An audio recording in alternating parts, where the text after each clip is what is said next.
V40 अध्याय 3 191 स्वर्गीय शिल्प मंडप। हालांकि जेड बनावट वाले धागों से परावर्तित प्रकाश लिन युआन की ठोड़ी और माथे को प्रभामंडल के साथ छिपा सकता था। उसका मुखौटा दो जेड बनावट वाली लकड़ी के उभारों के साथ जोड़ा गया था, बिल्कुल दो ड्रैगन सींगों की तरह। इसने लिन युआन को परिपक्वता और बुराई का एहसास कराया। मुखौटा उसकी ठोड़ी के वक्र का अनुसरण करता था, इसलिए लोग आसानी से उसकी उम्र का पता नहीं लगा सकते थे। लिन युआन ने इस मुखौटे के प्रभाव को बगल में पूरी तरह से जेड बनावट वाली मेज पर प्रतिबिंबित छाया के माध्यम से देखा। उन्होंने हु क्वान को अंगूठा दिखाया और उसकी प्रशंसा की। अंकल हु, आपकी आत्मा की शिल्पकला वास्तव में शानदार है। यह बस शानदार है। जब हु क्वान ने लिन युआन की प्रशंसा सुनी तो उसने ठहाका लगाते हुए कहा, अब जब तुमने अपना निजी गुट बना लिया है तो तुम मामलों से निपटते समय सार्वजनिक रूप से अपना चेहरा नहीं दिखा सकते। इस मुखौटे के साथ यह बहुत अधिक सुविधाजनक होगा। मास्क के जेड रेशम धागे बादलों में राजसी शहर के पैटर्न को रेखांकित करते हैं। उस समय मैं इस मास्क की शैली के समान कुछ बनाऊंगा, जिसमें जेड रेशम धागे कुछ सफेद बादल पैटर्न के साथ रेखांकित होंगे।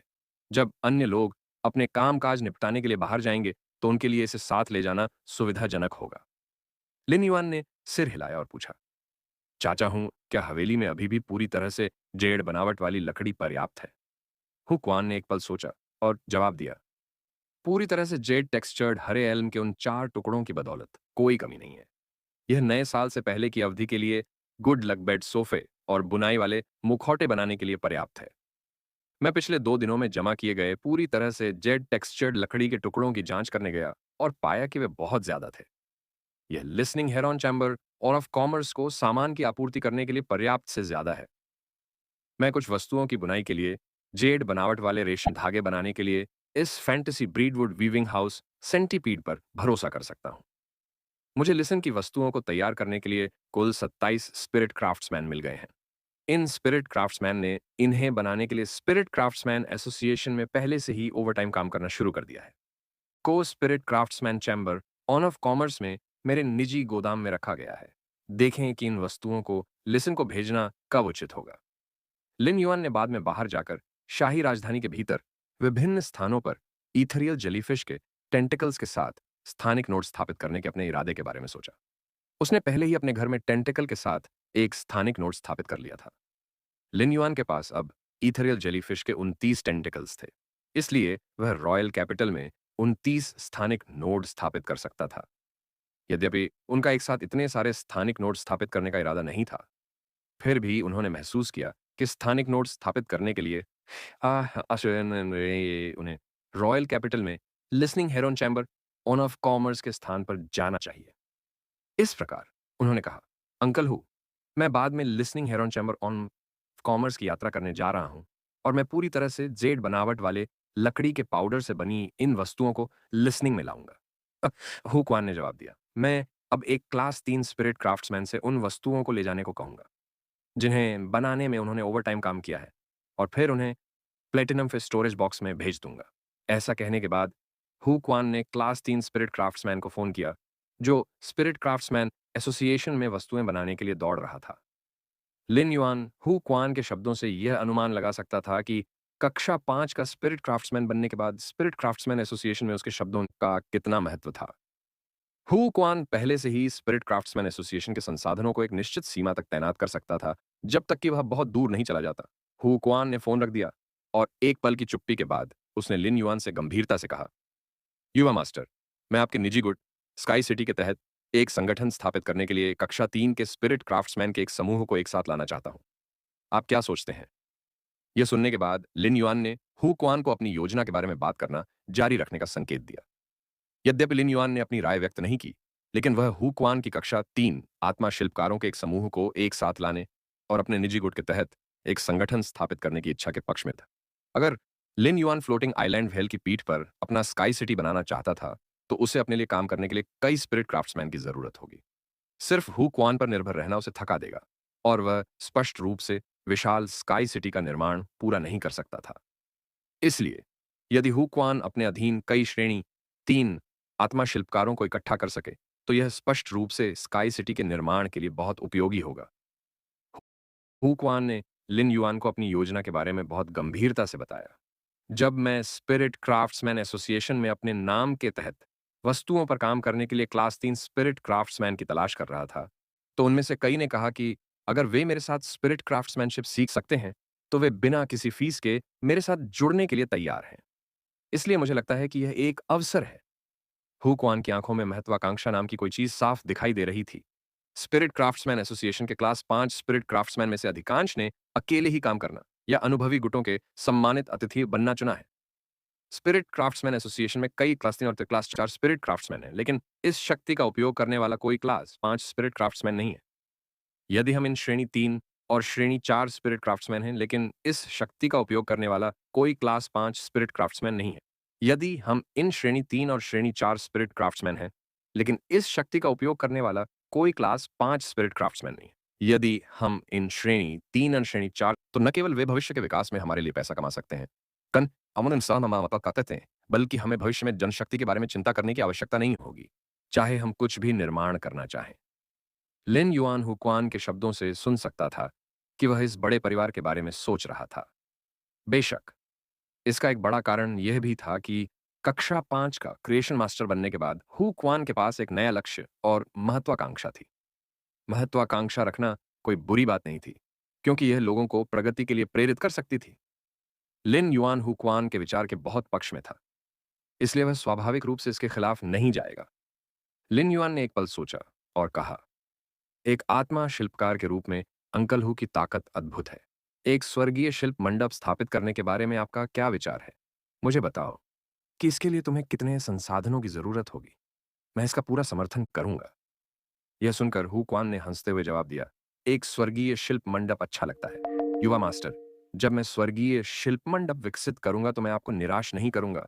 हु क्वान द्वारा नियुक्त क्लास 3 स्पिरिट क्राफ्ट्समैन कुछ ही देर में हवेली के प्रवेश द्वार पर आ गया। हु क्वान दरवाजे पर गया और प्लेटिनम फेस स्टोरेज बॉक्स को वापस लाया और फिर उसे लिन युआन को सौंप दिया। लिन युआन ने फिर इसे अपने एम्बर बटन के आकार वाले डायमंड फेस स्टोरेज बॉक्स में संग्रहित किया। जब लिन युआन बाहर जाने वाला था, तो रक्तबीज की मां, जो मूल रूप से मछली टैंक के सामने मछली देख रही थी, ने कहा, लिन युआन, एक पल के लिए मेरा इंतजार करो। मैं तुम्हारे साथ बाहर जाऊंगी। बूढ़े हो, मेरे लिए भी एक मुखौटा बनाओ। मैं इसे अपने साथ बाहर ले जाऊंगा। ऐसा कहने के बाद रक्तबीज की मां ने लिन युआन को लाल चंदन की दीर्घायु मछली टैंक के पास खड़ा कर दिया और उसे और खुद को। ली में रहने वाले लोग लंबे समय से अंदर से हमेशा दिखने वाली अद्भुत अच्छी चीजों के आदी हो चुके थे, और अब वे पहले की तरह आश्चर्यचकित नहीं होते थे। लिन युआन थोड़ा उलझन में था कि रक्तबीज की मां 3 पर्वतीय नदी अनंत जीवन कारपों को क्यों देखती रही। अचानक उसके दिमाग में एक बुरा विचार कौन था? क्या यह हो सकता है कि रक्तबीज की मां को मछली की लालसा हो? उस समय रक्तबीज की माता ने कहा, लिन युआन, तीनों कारपों के भीतर की रक्तरेखा सरल नहीं है। उनके शरीर में एक ही रक्तरेखा है जो एक दूसरे को प्रभावित और आकर्षित करती है। जब वे एक साथ होते हैं, तो तीनों रक्तरेखाएं अस्पष्ट रूप से एक में विलीन हो जाती हैं, जैसे कि केवल एक ही रक्तरेखा है जो 3 गुना अधिक शक्तिशाली है। जब 3 कार्प एक निश्चित स्तर तक विकसित हो जाते हैं, तो संभावना है कि उनमें से एक प्रमुख होगा और 2 सहायक होंगे, जिससे एक विशेष उत्परिवर्तन विकास होगा। लिन युआन उस विशेष उत्परिवर्तन विकास के बारे में निश्चित नहीं था, जिसके बारे में रक्तबीज की मां बात कर रही थी, लेकिन उसने मन ही मन इसे दिल पर ले लिया। ऐसा इसलिए था क्योंकि ये 3 माउंटेन रिवर इटर्नल लाइफ काप्स धीरे धीरे असंख्य रूप काप्स से विकसित हुए थे, लिन युआन की बदौलत। इस प्रकार, यदि भविष्य में कोई विशेष उत्परिवर्तन होता है, तो लिन युआन को भी इस बात का अच्छा अंदाजा होगा कि क्या उम्मीद करनी है, ताकि उस समय बहुत अधिक परेशान न हो। 30 मिनट से भी कम समय में हु क्वान ने बादलों के पैटर्न वाला नया बना मुखौटा रक्तबीज की माता के सामने फेंक दिया। लिन युआन और रक्तबीज की मां के बाहर जाने के बाद लिन युआन ने एक उड़ने वाले परी का आदेश दिया और झुकते हुए चंद्रमा पर्वत पर दीप्तिमान चंद्रमा महल की ओर चला गया। जब वे रेडियंट मून पैलेस के प्रवेश द्वार पर पहुंचे, तिमक से तो रक्तबीज की माता एक मुट्ठी के आकार की लाल मकड़ी में बदल गई और उस silver stamen gold lustre cassia पर उतरी, जो अभी तक रेडियंट मून पैलेस के सामने सुजरेन तक नहीं पहुंची थी। सुजरेन के पास पहुंचने के बाद एक फय के पास क्षेत्र की एक मजबूत भावना होती थी। अगर 2 अपरिचित फय एक दूसरे के शरीर पर जल्दबाजी में उतरते, तो यह एक बड़ी उत्तेजना और अपमान के समान होता। लिन युआन ने रेडियंट मून पैलेस में प्रवेश किया और सीधे आंतरिक महल में चला गया। प्रवेश द्वार पर पहुंचने से पहले उसने कमल की खुशबू की गंध महसूस की। उस क्षण वह यह सोचने से खुद को नहीं रोक सका कि उसके गुरु चंद्र महारानी ने पहले क्या कहा था कि उन सुजैन कमल के फूलों की जड़ों से अपने लिए कमल की जड़ का चूर्ण बनाओ। उसने अपनी लार निगल ली और उन कमल पक्षियों के लिए थोड़ा अफसोस महसूस किया, जिन्हें वह हर बार वहां जाते समय देखता था। चंद्र महारानी वास्तव में उन कमल परियों पर अपना हाथ नहीं रखती, जिन्हें अभी-अभी सुजैन के पद पर पदोन्नत किया गया है ना? आंतरिक महल में प्रवेश करते ही लिन युआन ने अपने गुरु को 7 पूंछ वाली, सूर्य निगलने वाली लोमड़ी के फर में कंघी करते हुए देखा। रहस्यवादी चंद्रमा कैचा और यिनचा को कमल के तालाब में कमल की जड़ें काटने का आदेश दे रहा था। कमल के देवता, जिन्हें अभी-अभी सुजरेन के पद पर पदोन्नत किया गया था, वे सभी कमजोर, असहाय और दयनीय लग रहे थे। विभिन्न रंगों के खिले हुए कमल के फूल मुरझा रहे थे, बहुत ही निराश दिख रहे थे। लिन युआन ने महसूस किया कि अगर ये कमल फे अभिव्यक्ति कर सकते, वे सभी तुम यहां मत आओ की तरह दिखेंगे। यह देखकर रहस्यवादी चंद्रमा ने कहा, वे खिलने में भी आलसी हैं। ऐसा लगता है कि कमल के बीज बहुत ज्यादा हैं। यंग लॉर्ड के लिए बिल्कुल सही समय पर। कमल के पाउडर में कमल के बीज होने से निश्चित रूप से स्वाद दूसरे स्तर तक बढ़ सकता है। जैसे ही रहस्यवादी चंद्रमा ने यह कहा, तालाब में उपस्थित सुजरेन कमल पुष्पों ने तुरंत अपने विशाल पुष्पों को पूरी तरह फैला दिया और धुंध उत्पन्न कर दी। उनमें से कुछ को कैचा और यिनचा द्वारा उन्हें काटने का इंतजार नहीं करना पड़ा। उन्होंने स्वयं ही अपनी कमल की जड़ें तोड़ने की पहल की। चंद्र महारानी ने लिन युआन की ओर हाथ हिलाया, जो अभी-अभी महल के भीतरी भाग में दाखिल हुआ था। महल के बाहर बगीचे में लगाए गए कैमेलिया से बने पराग क्रीम अदरक केक को चखें। देखें कि क्या वे आपको पसंद है। यह सुनकर लिन युआन आगे बढ़ा और बहुत ही शानदार ढंग से बने नरम स्नैक्स की एक प्लेट देखी। लिन युआन ने पराग क्रीम अदरक केक का एक कौर खाया, जो उसके मुंह में सुगंधित महसूस हुआ। जाहिर है, चेस्टनट क्रीम का स्वाद बहुत नरम, मीठा और हल्का था। चंद्र महारानी ने लिन युआन को इसे खाते हुए देखा और उन्हें डर था कि कहीं उसका गला न घुट जाए, इसलिए उन्होंने उसे एक कप स्पिरिट चाय पिलाई और कहा, आज तुम यहां हो, यह संयोग ही है। मैं कैचा और यिन चा से तुम्हारे लिए मिश्रित कमल जड़ पाउडर का एक कटोरा पीसवा दूंगी। इन दर्जनों सुजरेन कमल की जड़ के पाउडर को एक कटोरे में पानी के साथ मिलाया जाएगा और suzerain silver stamen gold lustre cassia के अमृत अमृत के साथ यह आपके शरीर की अशुद्धियों को फिर से धोने में सक्षम होगा और वास्तव में आपके शरीर को गंदगी से मुक्त कर देगा। लिन युआन ने आगे बढ़कर अपने सिर के पीछे के बालों को खरोंचा, ये सोचते हुए कि कैसे चंद्र महारानी जब भी दीप्तिमान चंद्र महल में आती थीं, तो उनके लिए स्वादिष्ट भोजन पकाने के लिए हमेशा अपनी सीमा से हट जाती थीं। वह आमतौर पर मिस्टिक मून से हवेली में सभी तरह की चीजें भिजवाती थीं। इसमें भोजन, आध्यात्मिक सामग्री, स्पिरिट क्यूई कपड़े और यहां तक कि एक रणनीतिक स्थानिक स्रोत प्रकार की वस्तु भी शामिल थी, जिसमें स्थानिक टेलीपोर्टेशन करने की क्षमता थी। कॉर्न मून भी लंबे समय तक रेडियंट मून पैलेस में वापस नहीं लौटी थी।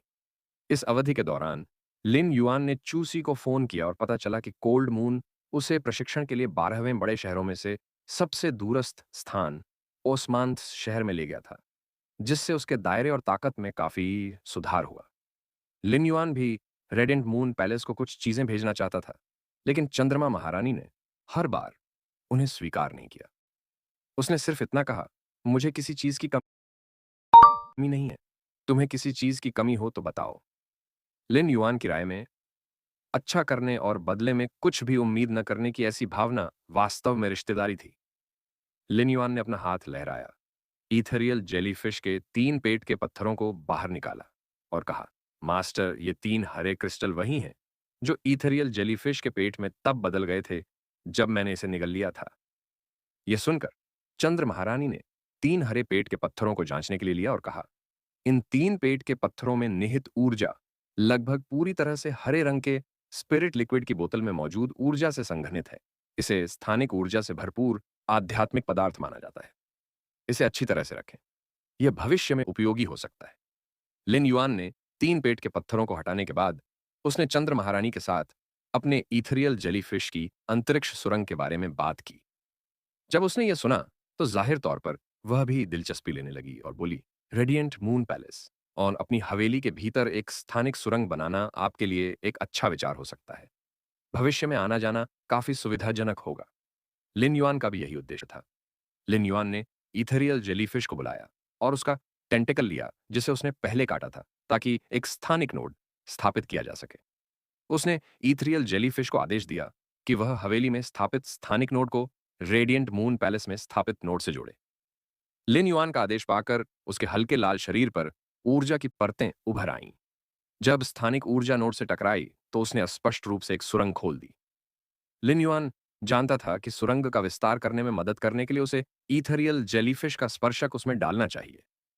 हालांकि इससे पहले कि वह ऐसा कर पाता, ईथरियल जेलीफिश ने अपने 3 सर्पिल आकार के स्पर्शकों में से एक को तोड़ने की पहल की, जिससे यह स्पर्शक नई सुरंग में जुड़ गया। यद्यपि इस सुरंग ने धीरे धीरे आकार ले लिया, लेकिन यह स्पष्ट था कि ऊर्जा अभी भी कुछ हद तक अपर्याप्त थी। उस समय लिन युआन को वह जानकारी याद आई जो ट्रू डेटा ने स्पेस टनल कौशल के लिए प्रदान की थी। ईथेरियल जेलीफिश के टेंटिकल का उपयोग करने के बाद स्पेस टनल के निर्माण में सहायता के लिए स्थानिक स्पिरिट सामग्री का उपयोग किया जा सकता है। उन्होंने बस ईथेरियल जेलीफिश के पेट से बने हरे क्रिस्टल को निकाला और उसे उस सुरंग में डाल दिया जो बनने वाली थी। फिर जब इस सुरंग ने हरे क्रिस्टल से बहुत सारी ऊर्जा खींच ली, तो उसने पाया कि अब उसे टेंटेकल जोड़ने की आवश्यकता नहीं है। यह 2 मीटर ऊंची सुरंग पूरी तरह से बन चुकी थी। लिन युआन ने स्थानिक ऊर्जा द्वारा बनाई गई सुरंग को देखा और पार कर गया। अंतरिक्ष सुरंग को पार करते समय उसे कोई विशेष एहसास नहीं हुआ। उसे केवल यह महसूस हुआ कि वह एक दरवाजे से होकर गुजरा है, और जब वह दरवाजे से बाहर निकला तो दृश्य बदल गया था। लिन युआन नए दृश्य से बहुत परिचित था, क्योंकि वह पहले से ही हवेली में अपने कमरे में खड़ा था। फिर वह इस सुरंग के माध्यम से वापस आ गया। सुरंग से बाहर निकलने के बाद वह रेडिएंट मून पैलेस के आंतरिक महल में लौट आया। ईथरियल जेलीफिश के पेट द्वारा निर्मित हरा क्रिस्टल जमीन पर था और उसका 1/3 भाग कम हो गया था। लिन युआन ने हरे रंग का क्रिस्टल उठाया और गहरी सोच में डूब गया।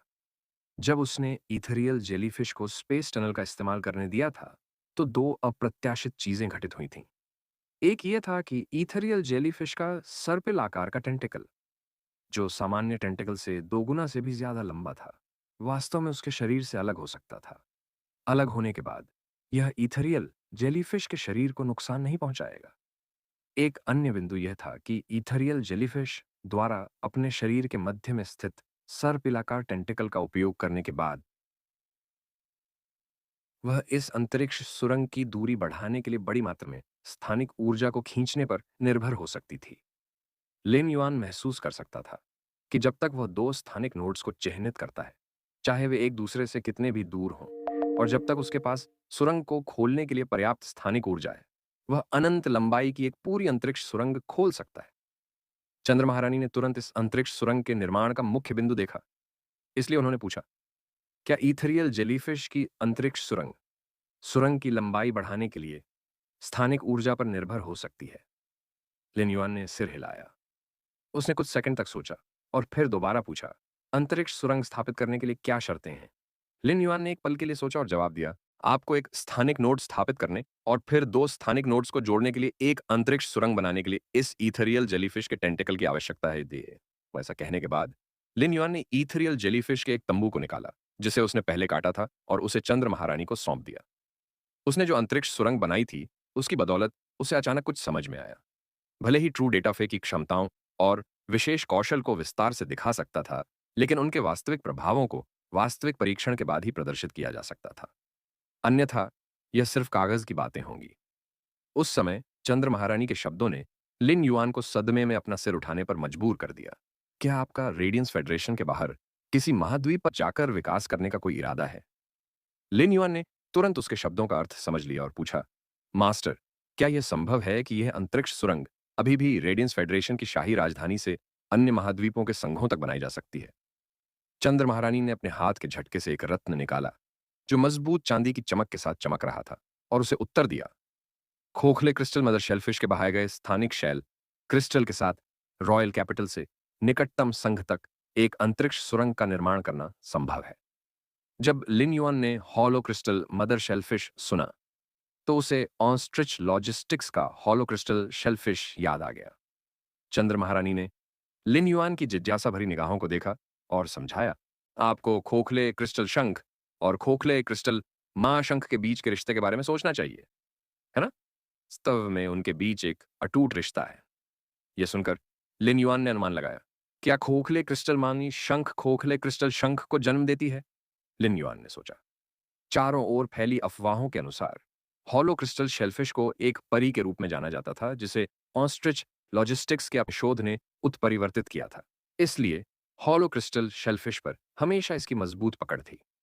क्या इसका इस हॉलो क्रिस्टल मदर शेलफिश से कुछ लेना देना हो सकता है? लिन युआन ने यह अनुमान लगाया था कि खोखले क्रिस्टल शंख और खोखले क्रिस्टल मदर शंख के बीच अधीनस्थ संबंध है, क्योंकि वह महसूस कर सकता था कि स्थानिक शैल क्रिस्टल में निहित स्थानिक ऊर्जा स्पष्ट रूप से हरे रंग के स्पिरिट द्रव की तुलना में 1000 गुना अधिक शक्तिशाली थी, जिसे खोखले क्रिस्टल शंख के शैल पाउडर के साथ तैयार किया गया था। लिन युआन के अनुमान से चंद्र महारानी के चेहरे पर एक सौम्य मुस्कान आ गई। आपका अनुमान सही है, लेकिन गलत है। ऑस्ट्रिच लॉजिस्टिक्स का होलो क्रिस्टल शेलफिश होलो क्रिस्टल मदर शेलफिश का एक कौशल मात्र है। यह खोखला क्रिस्टल मदर शेलफिश न तो एक फी है और न ही एक स्रोत प्रकार का जीवन रूप है, बल्कि एक पवित्र स्रोत जीवन रूप है थे। लिन युआन ने ध्यान से सुना, क्योंकि चंद्र महारानी ने ऐसी जानकारी बताई जिसके बारे में उसने पहले कभी नहीं सुना था। खोखला क्रिस्टल मदर शेलफिश हमेशा से ही शुतुरमुर्ग रसद का रहस्य रहा होगा, लेकिन पवित्र स्रोत जीवन रूप क्या था? लिन युआन के पूछने का इंतजार किए बिना चंद्र महारानी ने उसे समझाया, जैसा कि उन्होंने पिछले प्रश्न उत्तर सत्र के दौरान किया था। क्लास 1 से क्लास 4 आयामी दरारों में स्थानिक केंद्रों पर दिखाई देने वाली चीजों को स्रोत प्रकार की वस्तुओं के रूप में जाना जाता है। जैसे जैसे आयामी दरार का वर्ग ऊंचा होता जाता है, उत्पादित स्रोत प्रकार की वस्तुओं की संख्या भी अधिक होती जाती है। जब कोई आयामी दरार कक्षा 5 तक पहुंचती है, तो यह अब स्रोत प्रकार की वस्तुओं का उत्पादन नहीं करती है। प्रत्येक कक्षा 5 आयामी दरार नष्ट होने पर केवल एक और केवल पवित्र स्रोत वस्तु का उत्पादन करती है। जब एक आयामी दरार कक्षा 5 तक पहुंचती है, तो यह अंदर एक छोटी सी पूरी दुनिया की तरह होती है, और पवित्र स्रोत आइटम में कक्षा 5 आयामी दरार की छोटी दुनिया के नियम शामिल होते हैं। बेशक पवित्र स्रोत जीवन रूप के साथ अनुबंध बनाने की शर्त व्यक्ति की आत्मा के साथ अनुकूलता है। एक सामान्य व्यक्ति की आत्मा की ताकत को देखते हुए एक व्यक्ति अपने जीवन काल में केवल एक पवित्र स्रोत वस्तु का अनुबंध कर सकता है। हालांकि कुछ ऐसे प्राणी हैं जिनकी आत्माएं इतनी मजबूत हैं कि वे दो पवित्र स्रोत जीवन रूपों को अनुबंधित कर सकते हैं। जैसे ही लिन युआन ने अपने गुरु की व्याख्या सुनी, उसे तुरंत पवित्र स्रोत जीवन रूप की दुर्लभता और शक्ति समझ में आ गई। इस दुनिया में क्लास 5 डायमेंशनल रिफ्ट्स बहुत कम थे, और इसका सबसे शक्तिशाली पावर हाउस मानव सम्राट क्लास विशेषज्ञ के बराबर था। यह सम्राट क्लास विशेषज्ञों से भी अधिक शक्तिशाली हो सकता है। पवित्र स्रोत जीवन रूप में दुनिया के एक हिस्से के नियम शामिल थे, जो ऋण कानून के समान था। इसका मतलब यह था कि पवित्र स्रोत जीवन रूप स्वर्ग और पृथ्वी पर शासन कर सकता था। हालांकि लिन युआन उत्सुक था, उसने चंद्र महारानी से पवित्र स्रोत जीवन रूपों के बारे में बहुत ज्यादा नहीं पूछा। उसकी राय में ऐसे जीवन रूप उसकी पहुंच से बहुत दूर थे। जहां तक इस तथ्य का प्रश्न है कि पवित्र स्रोत जीवन रूप को प्राप्त करना व्यक्ति की आत्मा की शक्ति से संबंधित था, लिन युआन को इसके बारे में कोई विचार नहीं था। आत्मा की शक्ति और आध्यात्मिक ऊर्जा अलग अलग है। आत्मा हमेशा से ही सबसे रहस्यमय और गूढ़ अस्तित्व रही है। हालांकि लिन युआन ने अचानक सोचा कि एक ट्रांसमिग्रेंट के रूप में, जिसने एक अतिरिक्त जीवन काल जिया है, क्या उसकी आत्मा की शक्ति सामान्य लोगों की तुलना में अधिक मजबूत होगी? चंद्र महारानी ने अपना हाथ बढ़ाया और प्यार से लिन युआन के बालों को सहलाते हुए कहा, पवित्र स्रोत जीवन रूपों पर कानूनी शक्ति की मुहर है। कोई भी यह पता नहीं लगा सकता कि अंदर क्या है और न ही उनका उपयोग क्या है। लेकिन एक बात तो तय है, कोई भी पवित्र स्रोत जीवन रूप कमजोर नहीं है। ठीक है शिष्य, चलो। पवित्र स्रोत जीवन रूपों का उल्लेख नहीं करते हैं। क्या आपने कभी एक अंतरिक्ष सुरंग स्थापित करने की इच्छा की है, जो सीधे आपके हवेली से रेडियंस फेडरेशन के बाहर जाती है, फिर उन संसाधनों को अवशोषित करती है जिनकी आपको अपने स्वयं के गुट को विकसित करने और प्रशिक्षित करने की आवश्यकता है? जब रहस्यवादी चंद्रमा, जो बगल में खड़ा था, ने चंद्र महारानी को अचानक पवित्र स्रोत जीवन रूप का उल्लेख करते सुना, तो उसे याद आया कि चंद्र महारानी ने यंग लॉर्ड को उसके 20वें जन्मदिन पर एक पवित्र स्रोत जीवन रूप देने का वादा किया था। उसने यह बात अब क्यों उठाई? यंग लॉर्ड अब भी 19 वर्ष की आयु में पहुंचा है, और यदि उसकी आत्मा को किसी पवित्र स्रोत जीवन रूप के संपर्क में आने से क्षति पहुंची, तो इसका असर उसके शेष जीवन पर पड़ेगा। हालांकि जब चंद्र महारानी ने विषय बदल दिया, तो मिस्टिक मून को राहत मिली। युआन ने महसूस किया कि चंद्र महारानी का हाथ उसके सिर पर रगड़ रहा था। उसकी गर्म और पतली उंगलियां उसे अपने बालों को ठीक करने में मदद कर रही थीं, जो हवा से उड़कर आंतरिक महल में प्रवेश करने से पहले उड़ गए थे। वह यह याद किए बिना नहीं रह सका कि जब वह छोटा था, तो उसकी मां हमेशा उसके बालों को इसी तरह से व्यवस्थित करने में उसकी मदद करती थी। उसके बाल किसी कारण से बहुत मुलायम थे। हल्की हवा चलने पर माथे के सामने के बाल अस्त व्यस्त हो जाते थे। हालांकि अगर हवा से उसके बाल उड़ भी जाते, तो भी वह बहुत ज्यादा आकर्षक नहीं लगता। इसके बजाय उसमें एक बेकाबू खूबसूरती थी, और इससे वह कुछ साल छोटा दिखाई देता। एक ट्रांसमिग्रेंट के रूप में लिन युआन के पास इस जीवन में जन्म से ही एक वयस्क आत्मा थी, जिसमें उसके पिछले जीवन की 20 से अधिक वर्षों की यादें थीं। उसके बचपन के टुकड़े और टुकड़े उसके दिल में सबसे कीमती यादें थीं। लिन युआन अपने माता पिता की मृत्यु के बाद से अकेले ही सब कुछ संभाल रहा था, और किसी ने कभी उसके बालों को ठीक करने में मदद नहीं की थी। हालांकि एक बार फिर किसी ने उसके बालों को बिगाड़ दिया। उसे बस अपनी आंखों में थोड़ी गर्मी महसूस हुई। जहां तक उनके मालिक की बात का सवाल है कि क्या वह संघ के बाहर जाकर आवश्यक संसाधन जुटाना चाहते हैं और अपना गुट विकसित करना चाहते हैं तथा प्रशिक्षण भी देना चाहते हैं, तो वह ऐसा करना चाहते थे। हालांकि लिन युआन ने कभी भी रेडियंस फेडरेशन के बाहर की दुनिया में कदम नहीं रखा था। हालांकि यह इस हद तक नहीं था कि वह फेडरेशन के बाहर की दुनिया के बारे में कुछ भी नहीं जानता था, लेकिन जो कुछ भी वह जानना अजानना था, वह चंद्र महारानी के सामान्य ज्ञान के सवालों से था, जिन पर उन्होंने प्रश्न उत्तर सत्र के दौरान चर्चा की थी। लिन युआन ने सोचा कि मदर ऑफ ब्लड बाथ, जो कि सुजैन मिथ आयत विशेषज्ञ है, और एंडलेस समर, जो कि सुजैन मिथ रैन विशेषज्ञ है, आमय के साथ उसके पास सैन्य बल के मामले में रेडियंस फेडरेशन के बाहर की दुनिया में पैर रखने की योग्यता थी। रक्तबीज की मां और अंतहीन ग्रीष्म रथु शक्ति के मामले में सम्राट श्रेणी के विशेषज्ञों के बराबर थे। संसाधनों के मामले में लिन युआन के पास उच्च गुणवत्ता वाले कांस्य फय पर नियंत्रण था। जब तक आत्मा क्यूई पेशेवर थे, उच्च गुणवत्ता वाले कांस्य फय सबसे दुर्लभ संसाधन होंगे। लिन युआन का निजी गुट अभी शुरू ही हुआ था। अगर यह विकास के लिए रेडियंस फेडरेशन से बाहर निकल सकता है, तो यह लिन युआन के लिए एक विशाल दो तरफा केक खाने जैसा होगा। रेडियंस फेडरेशन के बाहर की दुनिया ने लिन युआन को बिना किसी चिंता के अपनी महत्वाकांक्षा को बढ़ाने के लिए एक मंच दिया। यह लिन युआन के निजी गुट स्काई सिटी के विकास के लिए अच्छा था, और कुछ भी बुरा नहीं था। लिन युआन हमेशा एक कहावत पर विश्वास करता था: जहां आप देख सकते हैं, वहां सीधे खड़े हो जाओ, क्योंकि जहां आप नहीं देख सकते, वहां आप स्थिर खड़े रहते हैं। यदि आकाश में लटके बादल स्काई सिटी को स्थिर रहना था, तो उसे अधिक संसाधनों और सैन्य बल द्वारा समर्थित होने की आवश्यकता थी। चूंकि यह वह स्थान था जिसके लिए वह तरस रहा था, इसलिए स्वाभाविक रूप से उसे परीक्षणों और कठिनाइयों से गुजरना पड़ा। इस प्रकार लिन युआन ने गंभीरता और दृढ़ता से कहा: मास्टर, मैं रेडियंस फेडरेशन के बाहर की दुनिया में जाने के लिए एक अंतरिक्ष सुरंग खोलना चाहता हूं। चंद्र महारानी के चेहरे पर मुस्कान और भी बढ़ गई। आपने सही निर्णय लिया है। जब आप रेडियंस फेडरेशन के बाहर की दुनिया में अपना रास्ता बना लेंगे, नाएंगे, तभी आपको पता चलेगा कि एक वास्तविक गुट को वास्तव में कैसे विकसित किया जाना चाहिए। किसी गुट की प्रतिष्ठा के लिए संघर्ष किया जाता है, जबकि किसी गुट का विकास अंत में केवल एक खोखला खोल बनकर रह जाता है, यदि उसे खून से न धोया जाए। यद्यपि चंद्र महारानी के चेहरे पर मुस्कान थी, लेकिन वह बहुत गंभीरता से बोल रही थी, और लेन युआन उनके शब्दों से उनके मार्गदर्शन और शिक्षा को महसूस कर सकता था। इससे पहले कि लिन युआन कुछ बोल पाता, चंद्र महारानी ने कहा: रेडियंस फेडरेशन सुंदर पहाड़ों और नदियों से भरा हुआ है, और शांत और शांतिपूर्ण है, क्योंकि यह एक विशाल महाद्वीप पर स्थित है, जो 3 प्रमुख संघों में से एक है। दूसरी ओर, ऐसा इसलिए है क्योंकि रेडियंस फेडरेशन के भीतर आत्मा क्यूई पेशेवरों के बीच जीवन मृत्यु संघर्ष को कभी भी प्रोत्साहित नहीं किया गया है। लेकिन बाहरी दुनिया पूरी तरह से अलग है। वे संसाधनों के लिए लड़ते हैं, और बुरी तरह से घायल होना आम बात है। लिन युआन ने स्वाभाविक रूप से चंद्र महारानी के शब्दों को समझ लिया। वह हमेशा से जानता था कि यह दुनिया ऐसी जगह है जहां ताकत का सम्मान किया जाता है।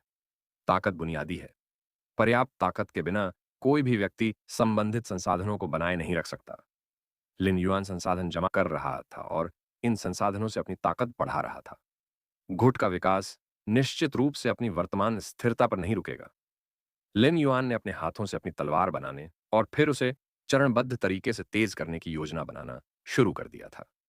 हालांकि सफेद कपड़े पहने अनुयायियों की उनकी योजना अभी शुरू ही हुई थी, इसलिए गढ़ने की सामग्री अभी तैयार नहीं थी। चूंकि लिन युआन ने पहले से ही अपने हवेली से अंतरिक्ष सुरंग को रेडियंस फेडरेशन के बाहर की दुनिया से जोड़ने की योजना बना ली थी, इसलिए उसे अंतरिक्ष सुरंग के दूसरी तरफ जुड़े स्थान को अच्छी तरह से जानना होगा। मास्टर, आपने पहले कहा था कि खोखले क्रिस्टल मदर शेलफिश में निहित ऊर्जा निकटतम संघ के लिए अंतरिक्ष सुरंग के उद्घाटन का समर्थन कर सकती है। उस निकटतम महासंघ की स्थिति क्या है? चूंकि लिन युआन अपने गुट को विकसित करना चाहता था और रेडियंस फेडरेशन के बाहर की दुनिया में खुद को प्रशिक्षित करना चाहता था, इसलिए अंतरिक्ष सुरंग का दूसरा किनारा निश्चित रूप से किसी सुनसान जगह में नहीं खोला जा सकता था। इसके बजाय वह रेडियंस फेडरेशन के घने जंगलों में घुसना पसंद करेगा। इसीलिए लिन युआन को निकटतम संघ में अंतरिक्ष सुरंग के दूसरे पक्ष को खोलने के लिए नियत किया गया था। हालांकि इसे शहर से दूर किसी स्थान पर गुप्त रूप से विकसित किया जाना चाहिए या शहर में खुले तौर पर विकसित किया जाना चाहिए, इस पर निर्णय लेने से पहले उन्हें स्थिति को समझना होगा। लिन युआन के स्वामी के रूप में चंद्र महारानी को सबसे ज्यादा जो चीज पसंद थी वह थी लिन युआन का जिज्ञासु भाव। हर बार जब वह उसे ऐसे देखती तो वह हमेशा उसे वह सब कुछ बताना चाहती जो वह विस्तार से जानती थी। निकटतम संघ रेडियंस संघ से एक विशाल समुद्र द्वारा अलग है, जो एक अन्य महाद्वीप पर है जिसे दिव्य लकड़ी संघ कहा जाता है। हालांकि divine wood federation radiance federation से अलग है, जो अकेले ही एक महाद्वीप पर हावी है। Divine wood federation, iron hammer federation और ग्रेट लश फेडरेशन एक महाद्वीप के संसाधनों को एक साथ साझा करते हैं।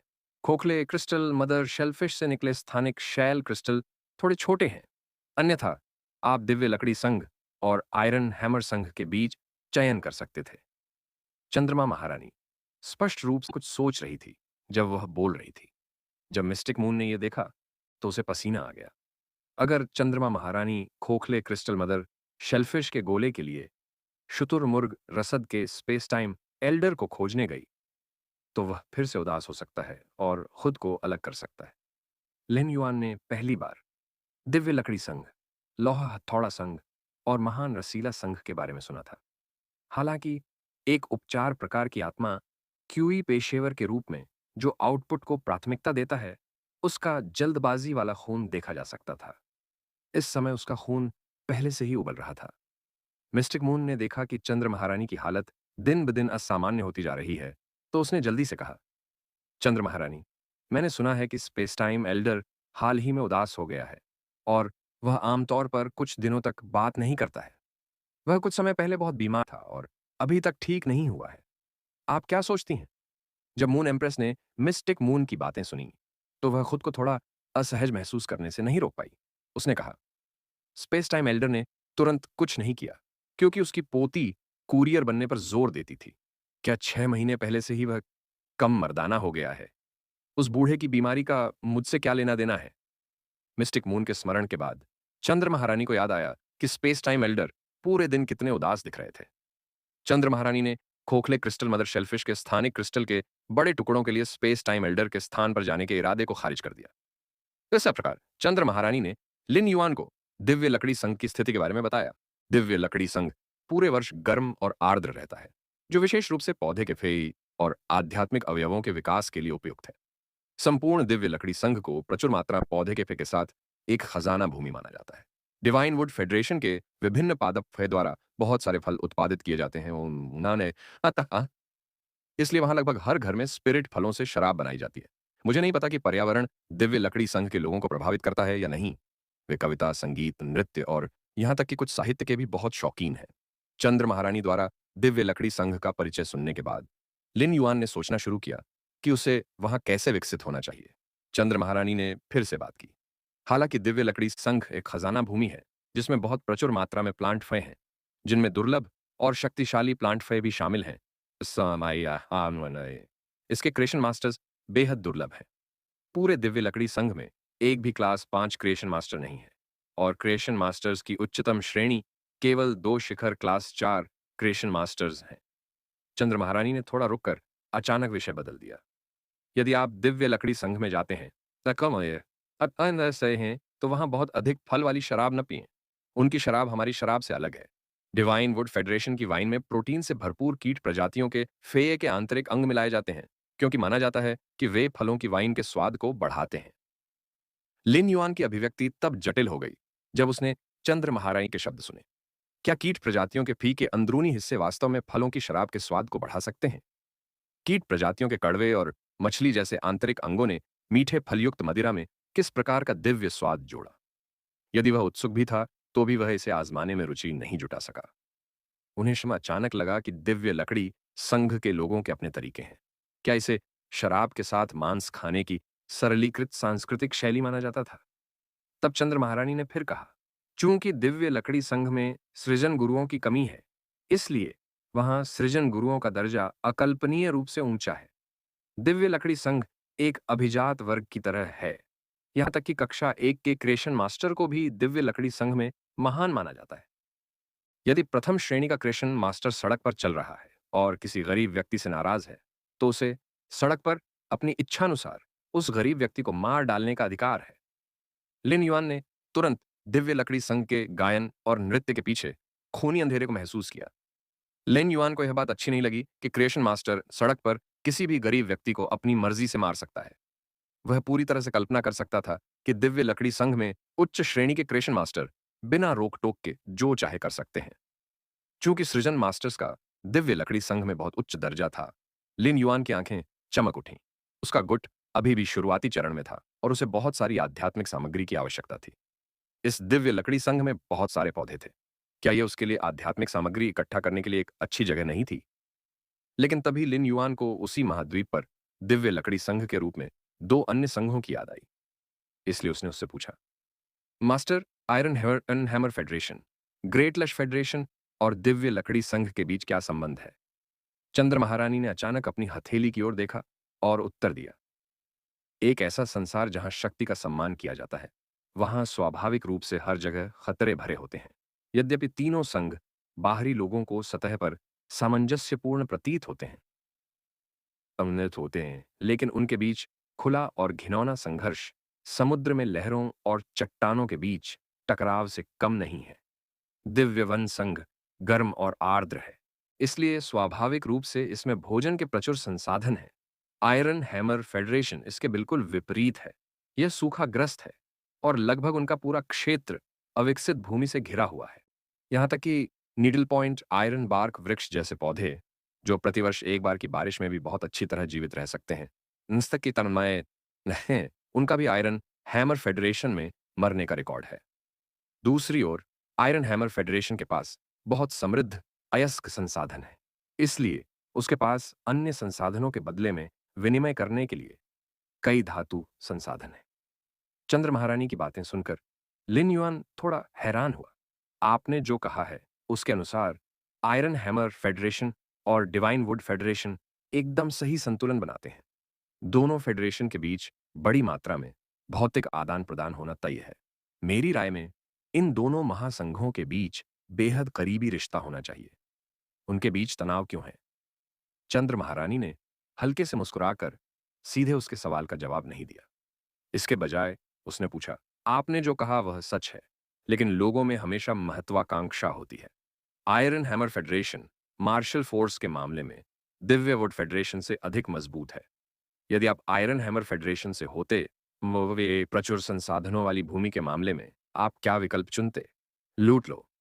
लिन युआन ने बिना सोचे समझे जवाब दिया, यह सही है। चंद्र महारानी ने उसकी प्रशंसा भरी नजर से देखा। फिर उसने कहा, आयरन हैमर फेडरेशन के निवासी बहुत ही सख्त हैं और उन्होंने कई बार दिव्य लकड़ी संघ की जमीन पर कब्जा करने की कोशिश की है, लेकिन दिव्य लकड़ी संघ ने दृढ़ता से विरोध किया है। लेकिन इस कारण से दिव्य लकड़ी संघ ने भी एक बड़ी कीमत चुकाई थी, इसलिए वह आयरन हैमर संघ से दिल से नफरत करता है। इसलिए डिवाइन वुड फेडरेशन अपने पर्यावरण को बेहतर बनाने में मदद करने के लिए अपने प्लांट फे को आयरन हैमर फेडरेशन में प्रवेश नहीं करने देगा। उसी समय डिवाइन वुड फेडरेशन हमेशा से आयरन हैमर फेडरेशन के अयस्क स्रोतों पर नजर रखता रहा है और अनगिनत बार गुप्त रूप से इसके अयस्क बेस पर हमला कर चुका है। लिन युआन को तुरंत समझ आ गया कि यह दो प्रमुख संघों के बीच खेला जा रहा खेल था।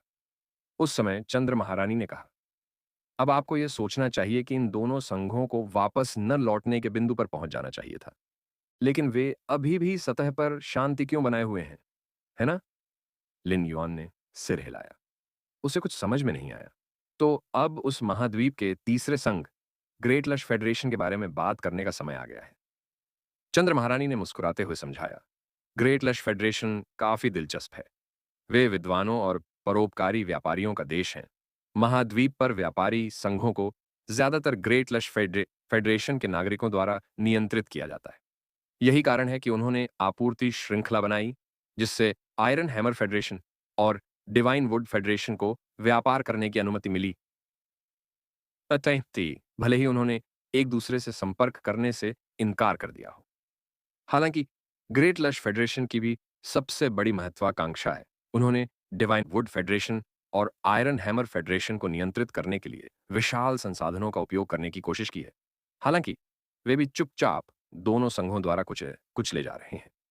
ग्रेट लश फेडरेशन केवल संसाधनों के मामले में ही श्रेष्ठ नहीं है, बल्कि उनके पास शीर्ष श्रेणी के विशेषज्ञों का सबसे अधिक अभाव है। परिणाम स्वरूप डिवाइन वुड फेडरेशन और iron hammer federation great lush federation के व्यापारी संघों के पास उस नियंत्रित संसाधनों को लूटने के लिए जासूस भेजते हैं। जब चंद्र महारानी ने तीनों संघों के संबंधों के बारे में बताना समाप्त किया, तो लिन युआन अपना सिर रगड़ने से खुद को रोक नहीं सका। ऐसा लग रहा था कि तीनों संघ एक दूसरे के खिलाफ साजिश रचने की कोशिश कर रहे बूढ़े लोमड़ियों की तरह थे। हर पार्टी दूसरे दो दलों को निगल जाना चाहती थी, लेकिन इस तरह से उन्होंने आपसी त्रिकोणीय रस्साकशी का निर्माण किया। वे एक दूसरे को परस्पर काट रहे थे, जिससे एक सूक्ष्म संतुलन बना हुआ था। सतह पर यह शांत जल का एक तालाब हो सकता है, लेकिन नीचे अशांत धाराएं थीं। हालांकि इससे लिन युआन की दिलचस्पी और भी बढ़ गई। आखिरकार कोई मछली सिर्फ कीचड़ भरे पानी में ही पकड़ सकता है। यह जितना ज्यादा अव्यवस्थित होगा, लहरों को हिलाना उतना ही ज्यादा सार्थक होगा। जब चंद्र महारानी ने लिन युआन के उत्साहित और दिलचस्पी भरे चेहरे को देखा, तो वह आश्चर्यचकित रह गई। उसने नहीं सोचा था कि उसका शिष्य वास्तव में एक छोटा सा असभ्य था।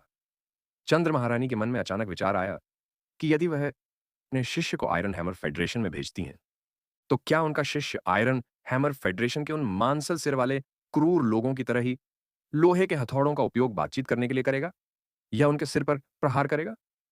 चंद्र महारानी को वास्तव में डर था कि एक बार लिन युआन अंतरिक्ष सुरंग के माध्यम से टेलीपोर्ट हो जाने के बाद वह अन्य महाद्वीपों के गुटों के साथ हिंसक व्यवहार कर सकता है।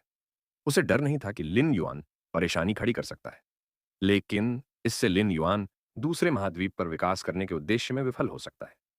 लेकिन तुरंत बाद जब लिन युआन ने अपना प्रश्न पूछा, तो इससे चंद्र महारानी के मन की चिंताएं दूर हो गईं। लिन युआन ने पूछा, मास्टर, मैंने दिव्य लकड़ी संघ के शहर में पैर जमाने का फैसला किया है, जो पास में है। फिर मैं धीरे धीरे दिव्य लकड़ी संघ से संपर्क बनाऊंगा। लिन युआन का प्रश्न सुनने के बाद चंद्र महारानी स्वीकृति से भर गईं।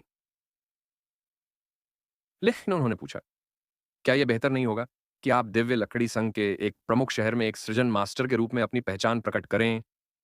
लिन युआन ने इस पर विचार भी नहीं किया और जवाब दिया, दिव्य लकड़ी संघ में सृजन मास्टर्स का इतना महान दर्जा है, यहां तक कि एक क्लास वन है।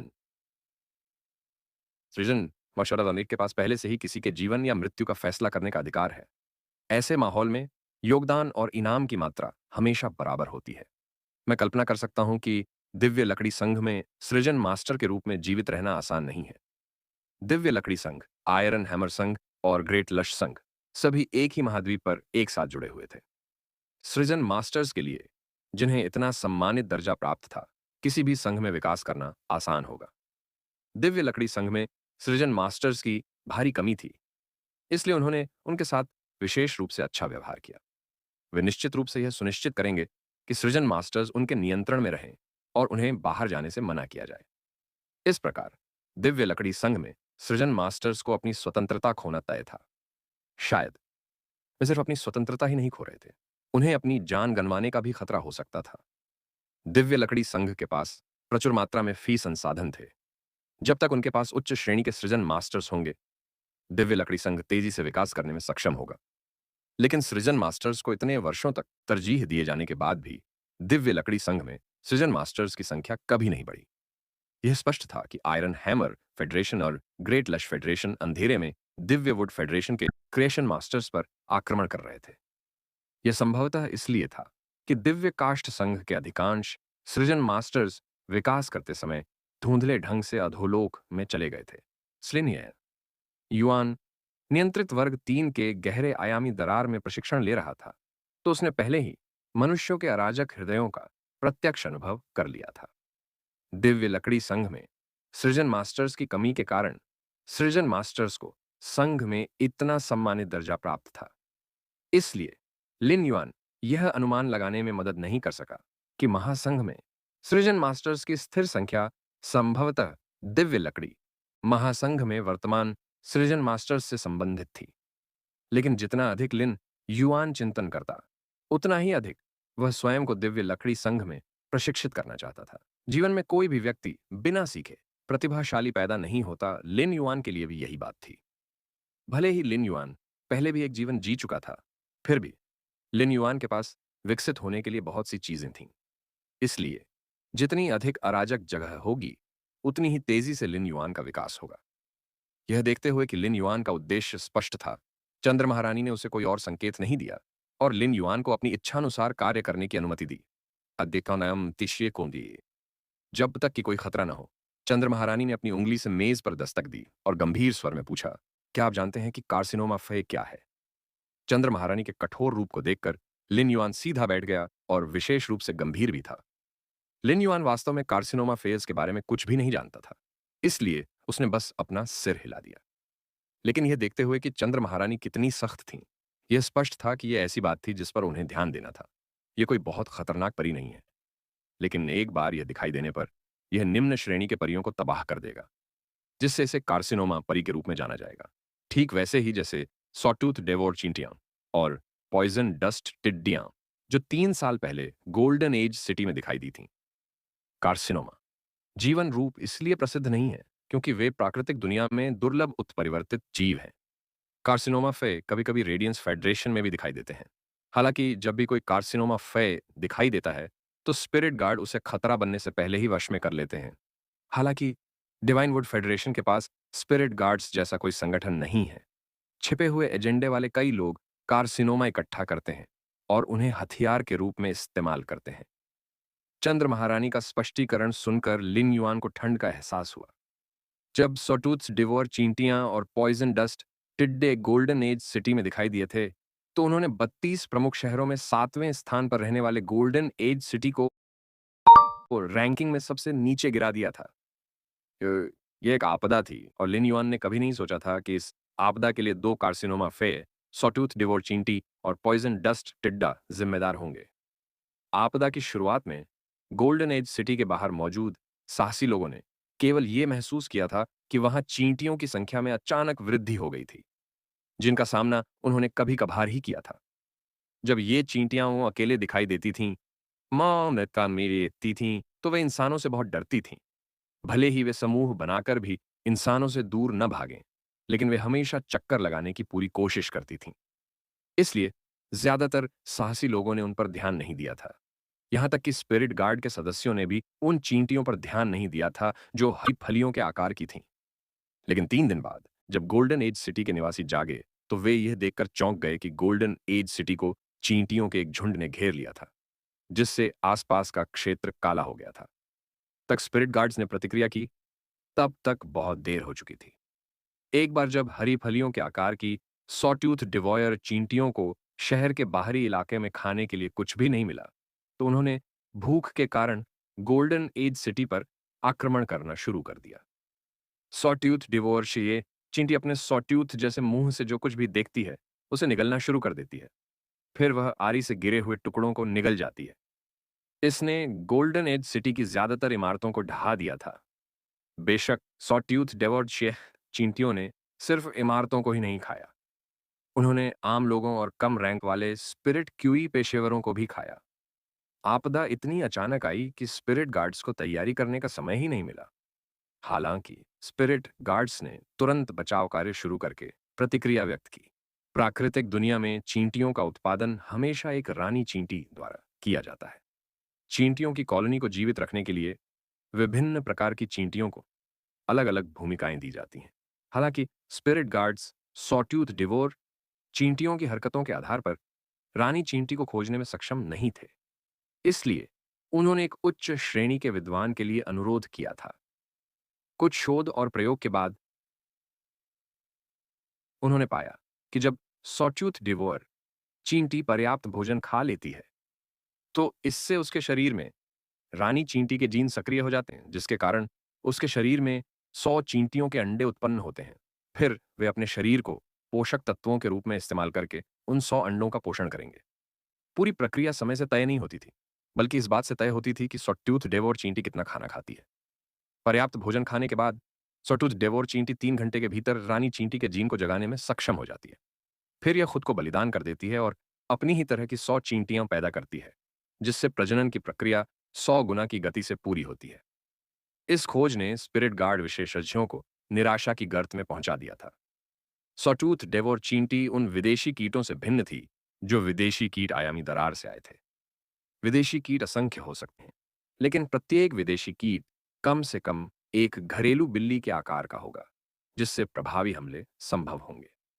इसके अलावा एक बार जब कोई विशेषज्ञ विदेशी कीट आयामी दरार में प्रवेश करता है और स्रोत प्रकार की वस्तु को निकालता है, तो आयामी दरार बंद हो जाती है। 100 सॉट्यूथ तेवर चींटियों में से एक भी सामान्य फे के बराबर ताकत नहीं थी। एक बच्चा कई सॉट्यूथ डेवोर चींटियों को बलपूर्वक कुचलकर मार सकता था। हालांकि सॉट्यूथ डेवोर चींटियां बहुत ज्यादा थीं। एक बार जब वे समूह में आ जाती तो वे नजर आने वाली हर चीज को खा जाती। सॉट्यूथ डिवोर चींटी की प्रजनन विधि के अनुसार अगर एक भी सॉट्यूथ डिवोर चींटी बच जाती है तो भी आपदा समाप्त नहीं मानी जाएगी। इन छोटी चींटियों में से हर एक को मारना कैसे संभव था? अगर उन्हें रेडियंस फेडरेशन में कोई ऐसा विशेषज्ञ मिल जाए जो सॉटूथ डेवोर चींटियों के सक्रिय क्षेत्र पर कालीन शैली का हमला कर सके, तो यह संभव हो सकता है। हालांकि अगर वे वास्तव में ऐसा करते हैं तो गोल्डन एज सिटी धूल में बदल जाएगी और सारी संपत्ति नष्ट हो जाएगी। गोल्डन एज सिटी के लिए दुर्भाग्य अकेले नहीं आया, बल्कि एक और कार्सिनोमा परी पॉइजन डस्ट लोकस्ट भी सामने आ गया। लेकिन इन नए उभरे हुए जहरीले धूल टिड्डों को गोल्डन एज सिटी का रक्षक माना गया, जो आसन्न खतरे में था। जब जहरीली धूल वाले टिड्डे दिखाई दिए तो उन्होंने तुरंत सॉटूथ डिवोर चींटियों को भोजन के रूप में इस्तेमाल किया। दो प्रकार के कार्सिनोमा फहे के बीच लड़ाई के दौरान जहरीली धूल वाले टिड्डे विजेता के रूप में समाप्त हुए। सॉटूथ डिवोर चींटियों के जवाबी हमलों के कारण जहरीली धूल टिड्डियां भी लगभग समाप्त हो गई थीं। आत्मा रक्षक तुरंत ही उस क्षण की प्रतीक्षा कर रहे थे ताकि वे शेष बचे सॉटूथ डिवोर चींटियों और जहरीली धूल टिड्डियों को रोकने के लिए कदम उठा सकें। उच्च श्रेणी के विद्वानों और फे ऑब्जर्वर ने संकेत दिया था कि कार्सिनोमा फेज ने जहरीली धूल वाले टिड्डे गोल्डन एज सिटी के रक्षक थे। उन्होंने देखा था कि जहरीली धूल वाले टिड्डे आसमान में उड़ते समय अपने पंखों से जहरीली धूल छोड़ सकते हैं। लेकिन कुछ शोध के बाद विद्वान और फे ऑब्जर्वर हैरान रह गए। जहरीली धूल वाले टिड्डे जहरीली धूल छोड़ रहे थे जिसमें भावनात्मक विष था, जो प्यार को नफरत में बदल रहा था। अगर प्यार गहरा होता तो विष उसे शुद्ध घृणा में बदल देता। अगर गोल्डन एज सिटी के लोग और आत्मा क्यूई पेशेवर बड़े पैमाने पर संक्रमित हो जाते तो गोल्डन एज सिटी इस दुनिया की सबसे भयावह घृणा की यातना स्थली बन जाती। एक बार कक्षा 5 के एक छात्र ने एक लेख प्रकाशित किया था जिसमें कहा गया था कि यह सौभाग्य की बात है कि सॉटूथ डिवॉयर चींटियां और जहरीली धूल टिड्डियां एक साथ दिखाई दी, अन्यथा यह शहर को नष्ट करने वाली आपदा होती। चंद्र महारानी ने जो कहा उसके अनुसार दिव्य काष्ठ संघ के लोग हथियार के रूप में उपयोग करने के लिए कार्सिनोमा फयस को एकत्रित करते थे। लिन युआन ने दूसरे महाद्वीप पर आत्मा क्यूई पेशेवरों की पागलपन को समझा। सोचते सोचते लिन युआन के विचार अचानक स्पष्ट हो गए। शायद एक शक्तिशाली संघ के संरक्षण के बिना आत्मा क्यूई पेशेवरों की दुनिया इस तरह से होनी चाहिए थी। यह देखकर कि चंद्र महारानी कितनी गंभीर और चिंतित थीं, लिन युआन को पता था कि उनके गुरु न केवल उन्हें दिव्य लकड़ी संघ की स्थिति समझाने की कोशिश कर रहे थे, बल्कि यह भी चाहते थे कि वह उनकी सुरक्षा का ख्याल रखें। लिन युआन ने एक चमकदार मुस्कान बिखेरी, जिससे उसके सफेद दांत दिखने लगे। मास्टर, चिंता मत करो, मैं सुरक्षा पर ध्यान दूंगा। 2 जन्म जीने के बाद लिन युआन को पता था कि दूसरों की तुलना में जीवन कितना कीमती है। केवल जीवित रहने से ही कोई रिश्तेदारी, दोस्ती और जिम्मेदारी का बोझ उठा सकता है। इसलिए लिन युआन हमेशा कुछ भी करते समय बहुत सतर्क रहता था और आसानी से खुद को किसी भी खतरे में नहीं डालता था। लिन युआन की प्रतिक्रिया सुनने के बाद चंद्र महारानी को पता चल गया कि लिन युआन उसके शब्दों का छिपा हुआ अर्थ समझ गया है। जैसे ही वह लिन युआन के लिए पराग क्रीम अदरक केक का एक और टुकड़ा लाना चाहती थी, कैचा संयोग से मिश्रित कमल जड़ पाउडर ले आया, जो ताजा पिसा हुआ था। कैचा ने लिन युआन के सामने मिश्रित कमल जड़ पाउडर पाउडर रखा और कहा, युवा प्रभु, चंद्र महारानी ने मुझे आपके लिए कमल जड़ पाउडर तैयार करने के लिए कहा था। लिन युआन ने देखा कि कैचा कोमल रंगों के साथ कमल की जड़ के पाउडर का कटोरा परोस रहा था। उसमें सोने और चांदी की चमक थी। जाहिर है कि silver, stamen gold, lustre cassia अमृत के मिश्रण के कारण। मिश्रित कमल जड़ पाउडर से आने वाली ताजा मीठी सुगंध लिन युआन की नाक में प्रवेश कर गई, जिससे लिन युआन को महसूस हुआ कि उसके दिमाग में फूल खिल रहे हैं। कमल की जड़ के चूर्ण की महक ही लिन युआन के लिए यह महसूस करने के लिए पर्याप्त थी कि किसी ने उसके दिमाग को साफ कर दिया है। ऐसा बेहद हल्का एहसास हो रहा था, मानो लिन युआन बादल पर लेटा हो। स्वच्छ कमल पुष्पों को देखना ही हृदय की अशुद्धियों को दूर करने के लिए पर्याप्त है। लिन युआन ने कमल की जड़ के पाउडर को देखा और तालाब पर सुजरेन कमल के फूल के फूलों पर एक और नजर डाली, जिससे उसे बहुत दबाव महसूस हुआ। अगर मैं इन सुजैन कमल के फूलों के सामने कमल की जड़ के चूर्ण का यह कटोरा पी लूं, तो उन्हें कैसा लगेगा? क्या वे उत्तेजित महसूस करेंगे? यह वैसा ही था जैसे ब्लैक बैक माउंटेन सुअर के पैरों को काटना, सुअर के सामने उसे बारबेक्यू करना और फिर उसे अच्छी तरह पकाने के बाद उससे पूछना कि क्या वह भूखा है। यह तो आक्रामकता दिखाने जैसा ही था। चंद्र महारानी ने लिन युआन को कमल के फूलों पर चुपके से नजर डालते और असहज महसूस करते हुए देखा। इसलिए वह मुस्कुराई और बोली, बाद में आप अपने मंडप में इस कमल की जड़ के चूर्ण को पी सकते हैं। तब तक आपके शरीर को एक और सफाई मिल जाएगी। पिछली सफाई आपके भौतिक शरीर की अशुद्धियों को साफ करने के लिए थी, और यह सफाई आपकी आत्मा की अशुद्धियों को साफ करने के लिए है। Silver stamen gold lustre cassia शरीर और आत्मा दोनों को शुद्ध करने में सक्षम है। हालांकि शरीर की तुलना में आत्मा को शुद्ध करना उतना आसान नहीं है। युआन को अपने दिमाग में वह समय याद आ गया जब उसने silver stamen gold lustre cassia अमृत पिया था। उसके पास silver stamen gold lustre cassia अमृत के बीच ओस्मांथस फूल की मीठी खुशबू को ध्यान से महसूस करने का भी समय नहीं था। उसे ऐसा महसूस हुआ जैसे उसके पेट में बिजली गिर गई हो, और एक प्रकार का तीव्र दर्द पेट से होते हुए उसके आंतरिक अंगों की ओर बढ़ गया। अंततः यह तीव्र दर्द आंतरिक अंगों से अंगों तक फैल गया, मानो ये उसके शरीर को इंच इंच करके टुकड़ों में फाड़ देगा। यद्यपि यह ऐसा था जैसे स्वयं को शुद्ध करने के लिए silver stamen gold lustre cassia अमृत पीने के बाद उसका पूरा शरीर पुनर्जन्म ले रहा हो, लेकिन इस प्रक्रिया में उसे जो पीड़ा सहनी पड़ी वह मृत्यु से भी 100 गुना अधिक यातनापूर्ण थी। उसके गुरु ने कहा था कि आत्मा की अशुद्धियों को धोना शरीर की अशुद्धियों को धोने जितना आसान नहीं है। वह जानता था कि सुजरेन लोटस फेयस के कमल की जड़ और suzerain silver stamen gold lustre cassia के ऑस मैंथस के अमृत से बने इस कमल की जड़ के चूर्ण को पीने के बाद उसे निश्चित रूप से असहनीय यातना झेलनी पड़ेगी।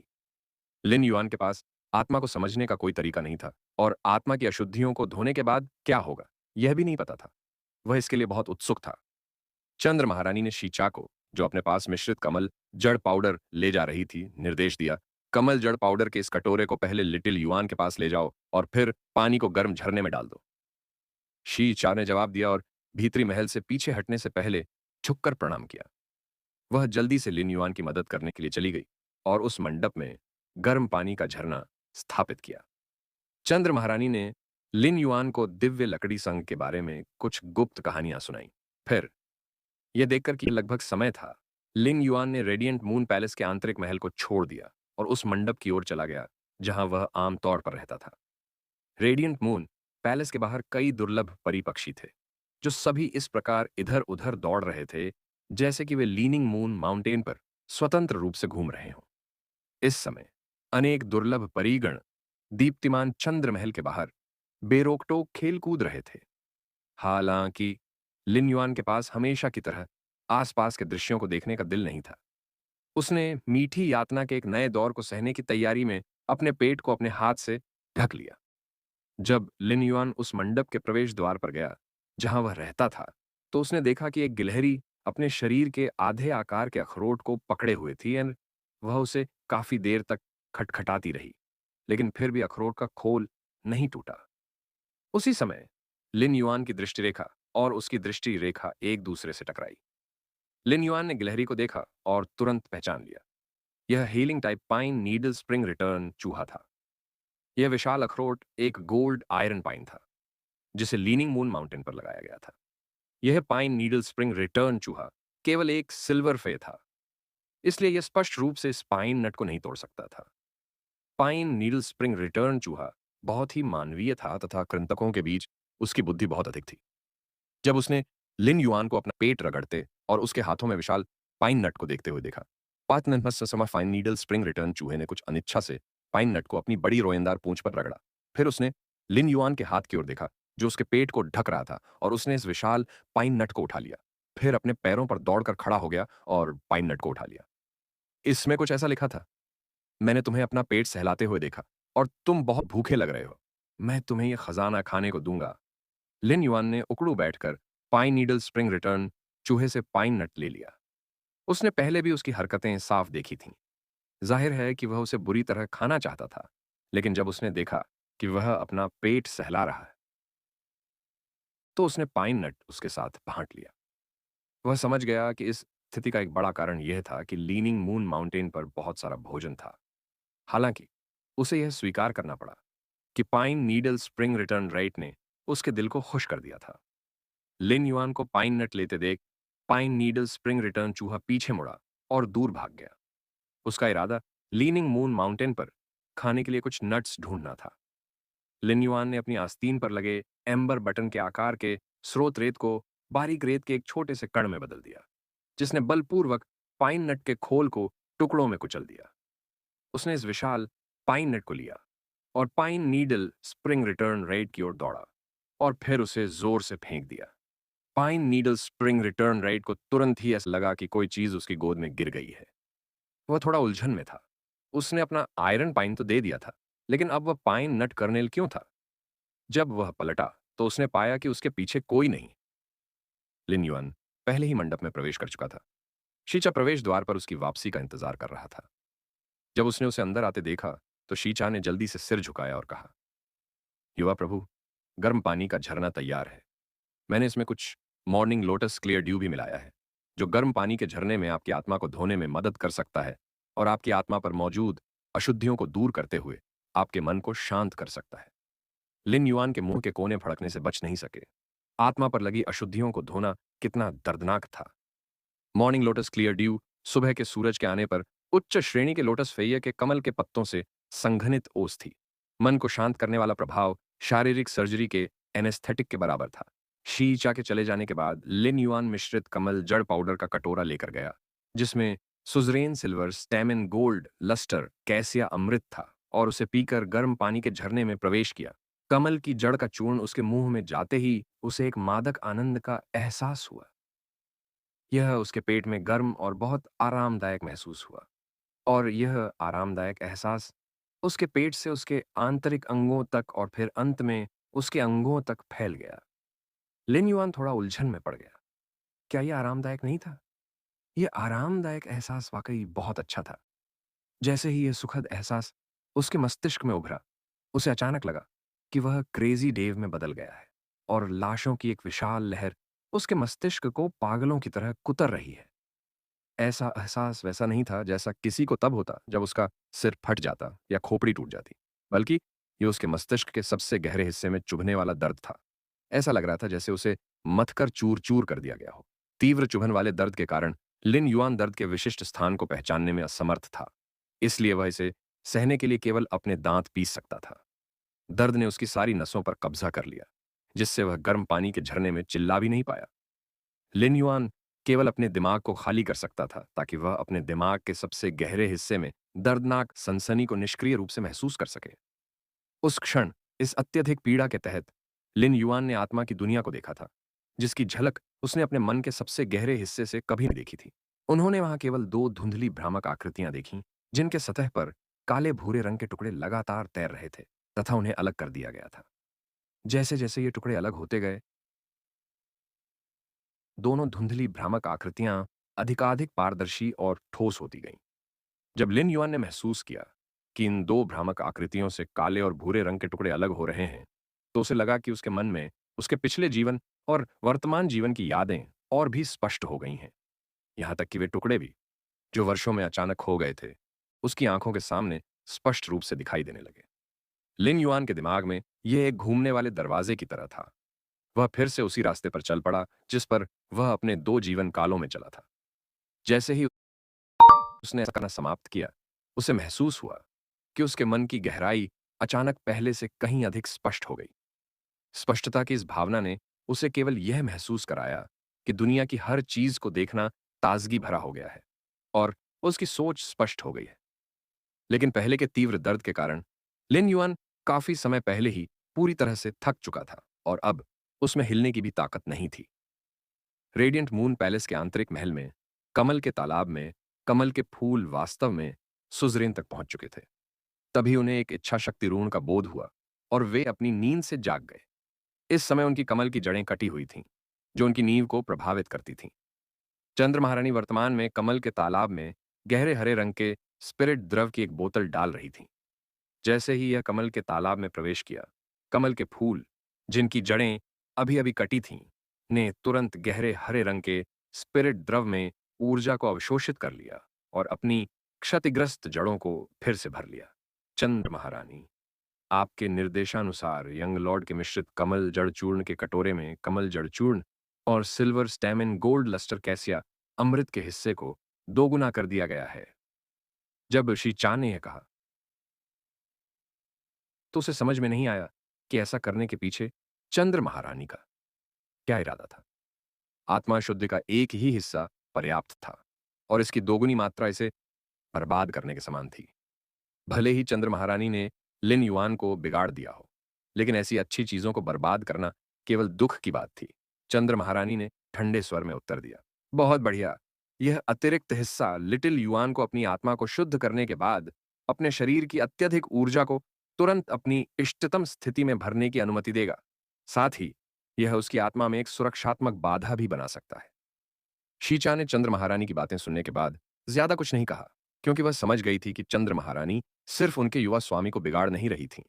उसके अत्यधिक थके हुए शरीर को उसकी सर्वोत्तम स्थिति में लाने के लिए इतनी अच्छी चीजों की क्या आवश्यकता होगी। वह कुछ पौष्टिक आध्यात्मिक तत्व खाकर भी अपने स्वास्थ्य को पुनः बहाल कर सकता था और कुछ समय के लिए स्वस्थ हो सकता था। उसकी आत्मा में बनी सुरक्षात्मक बाधा केवल अस्थायी थी। शायद 1 साल से भी कम समय में यह स्वाभाविक रूप से खत्म हो जाएगी। हालांकि साल में एक बार आत्मा को होने वाले नुकसान को रोका जा सकता है, लेकिन शीचा को लगा कि ऐसा तरीका बहुत भयावह है। लिन युआन कमजोर, असहाय और दयनीय रूप से गर्म पानी के झरने में पड़ा था। 1 घंटे की राहत के बाद भी लिन युआन को लगा कि अभी भी कोई खास असर नहीं हुआ है। ऐसा इसलिए था क्योंकि अभी-अभी इस प्रक्रिया में उसका शरीर बहुत ज्यादा थक गया था।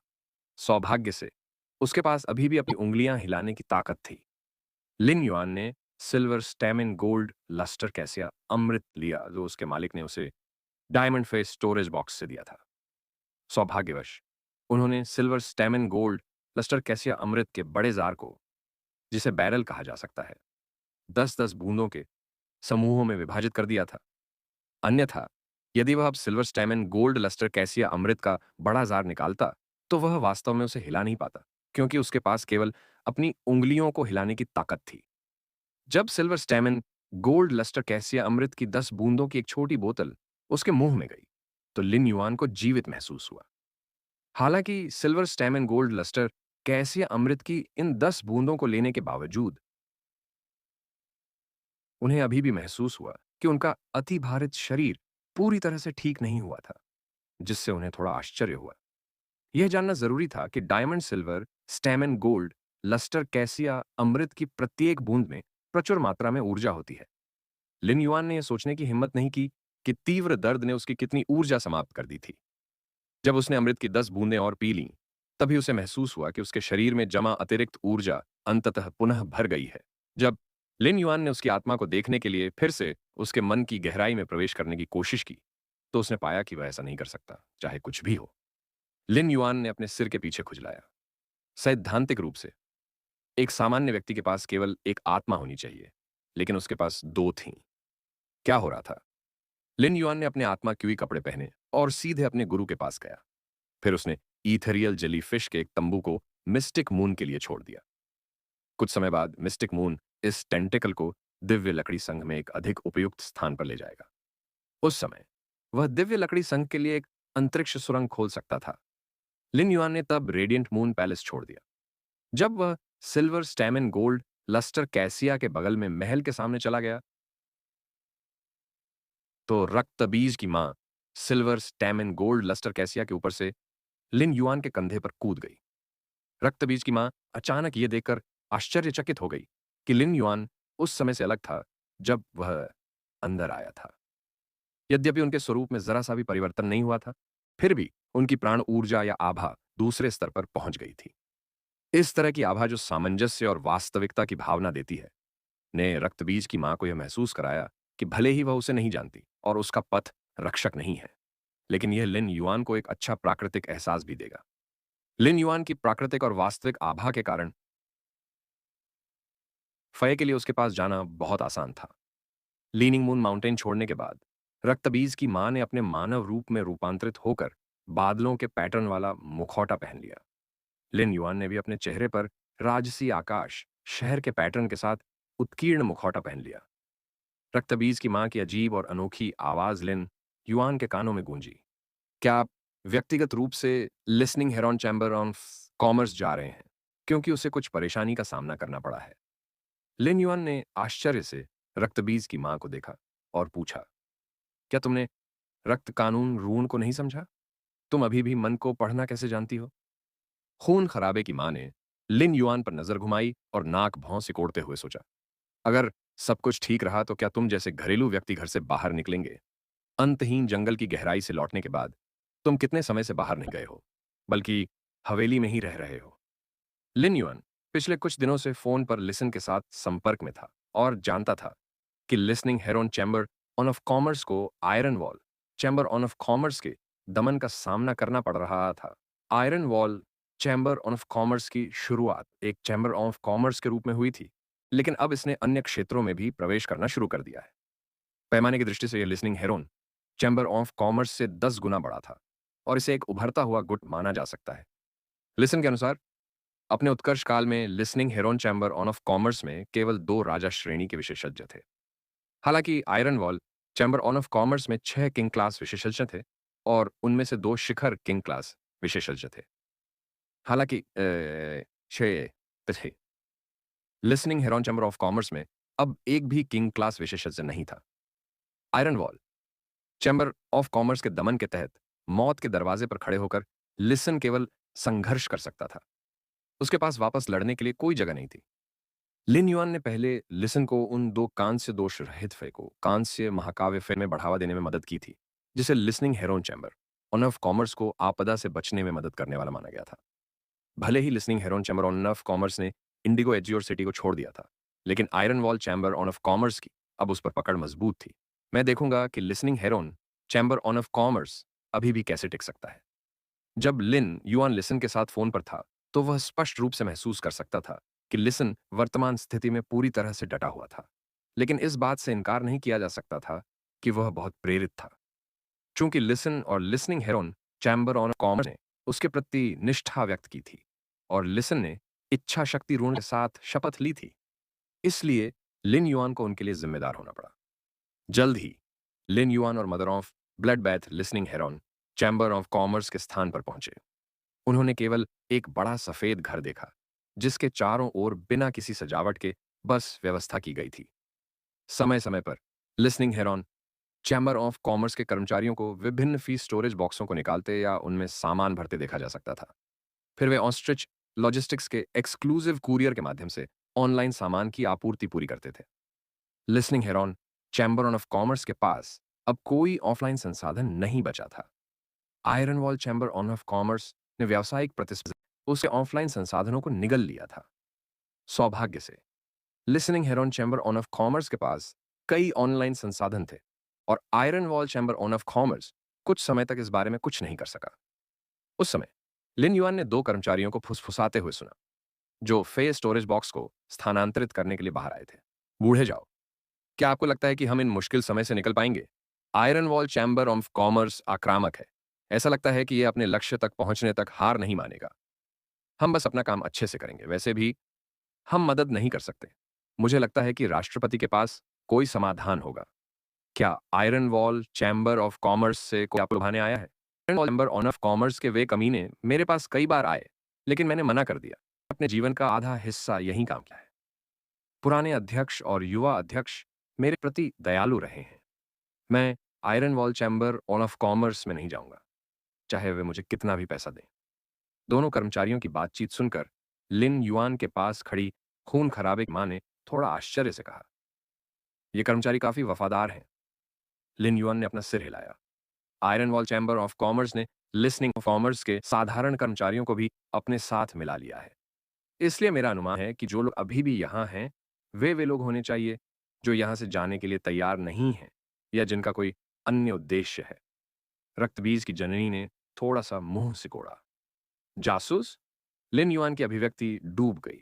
चूंकि iron wall chamber of commerce ने listening heron chamber of commerce के ऑनलाइन संसाधनों को काट दिया है, इसलिए एकमात्र चीज जो वे प्राप्त कर सकते हैं वह है ऑनलाइन संसाधन। लिन युआन के भावों को डूबता देख रक्तबीज की मां ने पूछा, क्यों? क्या आप listening heron chamber of commerce के भविष्य के बारे में चिंतित हैं? लिन युआन ने अपना सिर हिलाया। उसे listening heron chamber of commerce के भविष्य की चिंता नहीं थी, बल्कि पीछे रहे कर्मचारियों की सुरक्षा की चिंता थी। पूरी तरह से जेड टेक्सचर्ड पाउडर से बनी वस्तुएं बाजार में कम आपूर्ति में थीं। अगर जेड टेक्सचर्ड लकड़ी से बनी वस्तुओं को अमीर परिवारों द्वारा पसंद किया जाता था, तो जेड टेक्सचर्ड पाउडर वाली वस्तुएं फाउंडेशन वाले अमीर परिवारों की पसंदीदा थीं। इसलिए भले ही listening heron chamber of commerce ने अपने सभी ऑनलाइन और ऑफलाइन संसाधन खो दिए हों, जब तक कि यह रेडियंस फेडरेशन द्वारा मान्यता प्राप्त चैम्बर ऑफ कॉमर्स था, लिन युआन बाधाओं को अनदेखा कर सकता था। वह इन दुर्लभ संसाधनों को डालकर तुरंत listening heron chamber of commerce को अपने पैरों पर वापस खड़ा कर सकता था। यह वैसा ही था जैसा कि कहावत है, जब नक्शा खोला जाता है तो खंजर सामने आ जाता है। Iron wall chamber of commerce listening heron chamber of commerce के खिलाफ साजिश रच रहा है। चूंकि इसमें आम कर्मचारी भी शामिल हो गए, इसलिए यह स्पष्ट है कि iron wall chamber of commerce listening heron chamber of commerce को गिराने के लिए कितना दृढ़ संकल्पित है। ताकत के मामले में iron wall chamber of commerce एक ऐसा गुट था जिसने listening heron chamber of commerce को कई गुना दबा दिया था। अगर वह listening heron chamber of commerce को धीरे धीरे निगलने का धैर्य खो देता, तो क्या वह ऐसा बलपूर्वक करता? शांत कमरे में अचानक एक जोरदार आवाज गूंजी। एक पूरी दाढ़ी वाला अधेड़ आदमी मेज पर जोर से हाथ मार रहा था और चिल्ला रहा था, बड़े भाई, मुझे नहीं पता कि यंग मास्टर झेंग को listening heron chamber of commerce से इतना लगाव क्यों है। हमने ऑफलाइन संसाधन खा लिए हैं, मुझे तो यह बहुत कम लगता है, बाकी बचे ढांचे और विभिन्न ऑनलाइन संसाधनों के साथ भी। क्या आपको नहीं लगता कि यंग पागल है? एक अन्य मध्यम आयु वर्ग का व्यक्ति जो थोड़ा बड़ा था, एक ड्रैगन जानवर के चित्र वाला शराब का बर्तन और एक गिलास में शराब डाल रहा था। यहां तक कि उसका चेहरा, जो तेजस्म आवाज के बाद भी शांत था, अचानक बदल गया और वह गुर्राया, बेशर्म! क्या यंग मास्टर झेंग एक ऐसा नाम है जिसे तुम पुकार सकते हो? मैंने तुम्हें कितनी बार कहा है कि अपने शब्दों से सावधान रहो। तुम इसे दिल पर क्यों नहीं लेते? अधेड़ उम्र के उस वृद्ध व्यक्ति ने दाढ़ी वाले अधेड़ उम्र के व्यक्ति को तीखी निगाहों से देखा। बड़े भाई, हम दोनों ही हैं। बाहर वाले होंगे तो मैं ऐसी बातें नहीं कहूंगा।